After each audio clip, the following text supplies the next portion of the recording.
ఈ ఏడాది కృష్ణాష్టమి లేదా శ్రీకృష్ణ జన్మాష్టమి చాలా స్పెషల్ ఎందుకో తెలుసా? హిందూ సంప్రదాయంలో ప్రతి సంవత్సరం శ్రీకృష్ణ జన్మాష్టమి లేదా కృష్ణాష్టమి పండుగను వేడుకగా జరుపుకుంటారు. సాధారణంగా ఈ పండుగను శ్రావణ మాసం అష్టమి తిథి రోజున జరుపుకుంటారు. అయితే ఈ ఏడాది జన్మాష్టమి ఎప్పుడు వచ్చింది, విశిష్టత ఏంటో తెలుసుకుందాం. ప్రతి ఏటా శ్రీకృష్ణుడి పుట్టినరోజు సందర్భంగా జన్మాష్టమి పండుగను జరుపుకుంటాం. సృష్టి స్థితి కారుడైన శ్రీకృష్ణుడి జన్మదినాన్ని కృష్ణాష్టమి లేదా శ్రీకృష్ణ జన్మాష్టమి లేదా గోకులషాష్టమి అని కూడా అంటారు. శ్రీకృష్ణుడు శ్రావణ బహుళ అష్టమి రోజున రోహిణి నక్షత్రంలో జన్మించాడు. ఈ ఏడాది శ్రీకృష్ణ జన్మాష్టమి పండుగను 2025 ఆగస్టు 16వ తేదీన ఘనంగా జరుపుకోనున్నారు.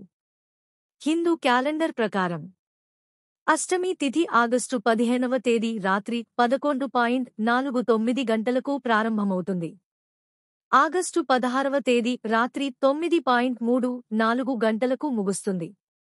అలాగే ఈ శ్రీకృష్ణ జన్మాష్టమి రోజు అమృతసిద్ధి, సర్వార్థసిద్ధి వంటి అద్భుతమైన యోగాలు ఉన్నాయని పండితులు చెబుతున్నారు. ఈసారి శ్రీకృష్ణ జన్మాష్టమి రోజు భరణి, కృత్తిక, రోహిణి నక్షత్రాల కలయిక కూడా ఉండటంతో ఈసారి పండుగకు మరింత విశిష్టత చేకూరింది. ఈసారి శ్రీకృష్ణ జన్మాష్టమి ఎప్పుడంటే విష్ణుమూర్తి 10 అవతారాల్లో 8వ అవతారంగా ద్వాపర యుగంలో శ్రీకృష్ణుడిగా జన్మించాడని పురాణోక్తి. ప్రతి సంవత్సరం శ్రావణమాసం కృష్ణపక్షంలోని అష్టమి తిథి, రోహిణి నక్షత్రంలో ఈ జన్మాష్టమి వేడుకలు నిర్వహిస్తారు. అయితే కొన్నిసార్లు అష్టమి తిథి మరియు రోహిణి నక్షత్రాల కలయిక ఒకే రోజు ఉండకపోవచ్చు. అలాంటి సందర్భాల్లో ఉదయం తిథిని ప్రామాణికంగా తీసుకుని శ్రీకృష్ణ జన్మాష్టమి పండుగను జరుపుకోవచ్చని పండితులు చెబుతారు. కాబట్టి ఈసారి ఉదయ తిథి ప్రకారం ఆగస్టు 16వ తేదీన శ్రీకృష్ణ జన్మాష్టమి పండుగని జరుపుకోవాలి.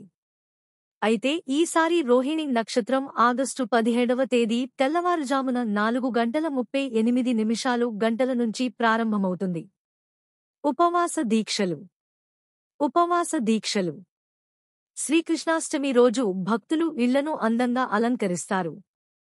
పగలంతా ఉపవాసం ఉండి ఆలయాలకు వెళతారు. ఇక సాయంకాలం శ్రీకృష్ణుని పూజ చేస్తారు. శ్రావణమాసంలో లభించే పండ్లు, సొంటి, బెల్లం కలిపిన వెన్న, మీగడ వంటి రుచికరమైన పదార్థాలు, వంటకాలు స్వామివారికి నైవేద్యంగా పెడతారు. శ్రీకృష్ణుడి విగ్రహాన్ని అందంగా అలంకరించి ఊయలలో పడుకోబెట్టి ఊపుతూ రకరకాల పాటలు, శ్రావ్యమైన కీర్తనలు పాడతారు. పురవీధుల్లో ఉట్లు కట్టి పోటీపడి కొడతారు. అందుకే ఈ కృష్ణాష్టమి పండుగని ఉట్ల పండుగ అని కూడా పిలుస్తారు.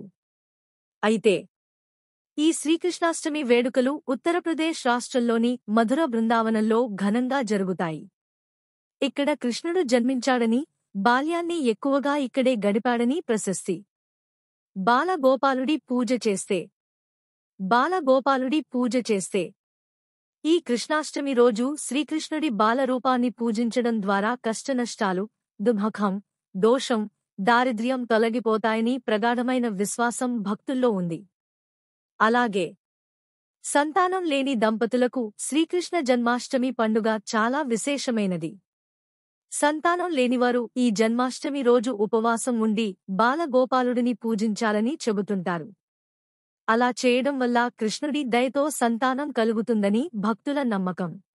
ఈ రోజున భక్తజనం భజనలు, కీర్తనలు చేస్తూ శ్రీకృష్ణుడిని పూజిస్తారు, ఆరాధిస్తారు. ఆగస్టు 16న కృష్ణాష్టమి, నెమలి పింఛంతో ఇలా చేస్తే ఆర్థిక సమస్యలు తొలగిపోతాయట. జన్మాష్టమి రోజు కృష్ణుడిని ఇలా పూజిస్తే అష్టైశ్వర్యాలు, ఆయురారోగ్యాలు సొంతం చేసుకోవచ్చు. హిందూ సంప్రదాయంలో కృష్ణుడి అవతారం చాలా ప్రత్యేకమైనది. శ్రీ మహావిష్ణువు అవతారాల్లో 8వ అవతారమే శ్రీకృష్ణావతారం. పరంధాముడు శ్రావణమాసంలో బహుళపక్ష అష్టమి తిథి రోజున రోహిణి నక్షత్రంలో జన్మించడం వల్ల ఆ రోజును కృష్ణాష్టమి, జన్మాష్టమి, గోకులాష్టమి, అష్టమి రోహిణి ఇలా రకరకాలుగా పిలుస్తుంటారు. ఈ పర్వదినాన్ని పురస్కరించుకుని కన్నయ్య భక్తులంతా హరే కృష్ణ నామాన్ని స్మరిస్తూ భక్తి శ్రద్ధలతో ప్రత్యేక పూజలు చేస్తుంటారు. అయితే ఈ ఏడాది ఆగస్టు 16వ తేదీ శనివారం నాడు కృష్ణాష్టమి వస్తోంది. మరి ఈ సందర్భంగా శ్రీకృష్ణుడిని ఏ విధంగా పూజించాలి? ఎలా ఆరాధిస్తే ఏడాది మొత్తం గోపాలుడి అనుగ్రహంతో అష్టైశ్వర్యాలు, ఆయురారోగ్యాలు పొందవచ్చు? నెమలి పింఛాలతో ఎలాంటి విధి విధానాలు పాటిస్తే ఆర్థికపరమైన సమస్యలు తొలగిపోయి శుభ ఫలితాలు సొంతం చేసుకోవచ్చు? పూజా విధానం. ముందుగా మీ ఇంట్లోని పూజా మందిరాన్ని శుభ్రపరచుకోవాలి. తర్వాత పూజ గదిలో దేవుడి ఫోటోల వద్ద శుభ్రంగా కడిగిన ఒక చెక్క పీటను ఏర్పాటు చేసుకుని దానిపై నీలం రంగు వస్త్రాన్ని పరచుకోవాలి. తర్వాత ఆ వస్త్రంపై బాలకృష్ణుని లేదా రాధాకృష్ణుల ఫోటోను ఉంచి గంధం, కుంకుమ బొట్లతో అలంకరించుకోవాలి. లేదంటే వేణుగోపాల స్వామి ఫోటోను ఏర్పాటు చేసుకున్నా అద్భుత ఫలితాలు కలుగుతాయంటున్నారు జ్యోతిష్యులు. అనంతరం కృష్ణుడి ఫోటో దగ్గర మట్టి ప్రమిదలో ఆవు నెయ్యి పోసి 6 వత్తులను విడిగా వేసి దీపారాధన చేయాలి. శ్రీకృష్ణుడికి నీలం రంగు పుష్పాలు, తులసి దళాలంటే చాలా ఇష్టం. కాబట్టి కృష్ణాష్టమి రోజున వాటిని గోపాలుడి ఫోటోకు సమర్పిస్తూ ఓం శ్రీకృష్ణ పరబ్రహ్మణే నమః అనే మంత్రాన్ని జపిస్తూ పూజను నిర్వహించాలి.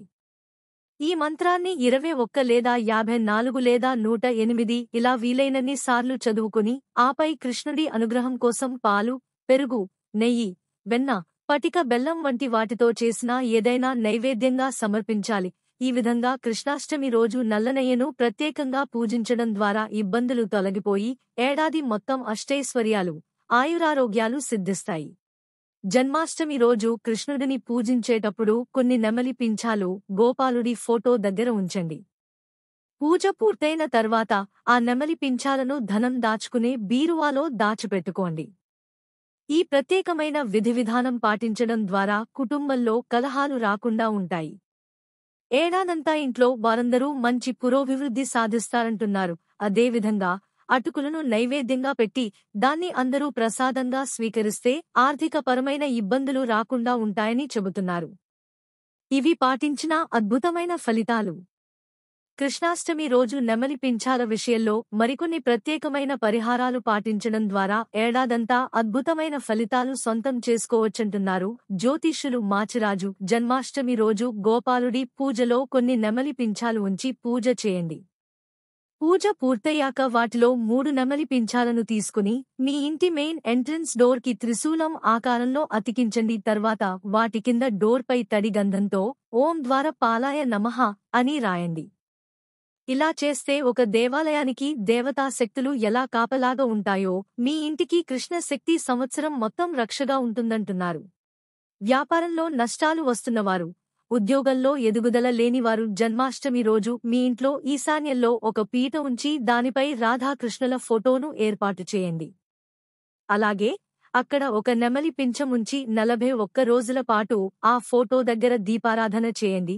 41 రోజుల తర్వాత అక్కడ ఉన్న నెమలి పింఛాన్ని వ్యాపారస్తులైతే డబ్బుల పెట్టెలో, ఉద్యోగస్తులైతే మీ దగ్గర ఉంచుకుని కార్యాలయాలకు వెళ్ళండి.